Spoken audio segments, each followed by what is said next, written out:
Former President Donald Trump, who is under federal indictment for his efforts to overturn his 2020 election loss to Biden, has been campaigning in Iowa on the third anniversary of the January 6, 2021 assault on the U.S. Capitol.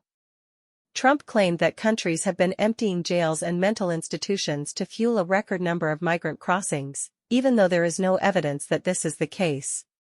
Trump cited his speech on January 6, before a violent mob of his supporters stormed the Capitol as part of a desperate bid to keep him in power after his 2020 election loss. Trump's remarks came a day after Biden delivered a speech near Valley Forge, Pennsylvania, where he cast Trump as a grave threat to democracy and called January 6 the day when we nearly lost America, lost it all. With a likely rematch of the 2020 election looming, both Biden and Trump have frequently invoked January 6 on the campaign trail.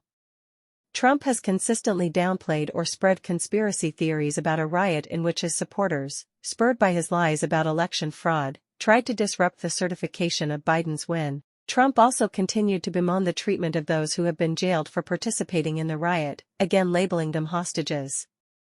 More than 1,230 people have been charged with federal crimes connected to the violence, including assaulting police officers and seditious conspiracy.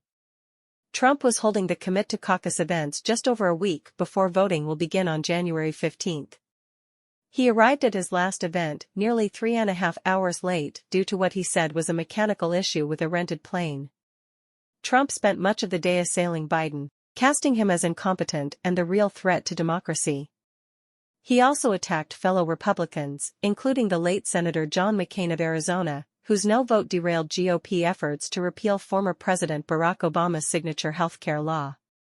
His daughter, Meghan McCain, responded on X, calling Trump an expletive and her father an American hero. Trump's campaign is hoping to turn out thousands of supporters who have never caucused before as part of a show of force aimed at denying his rivals momentum and demonstrating his organizing prowess heading into the general election.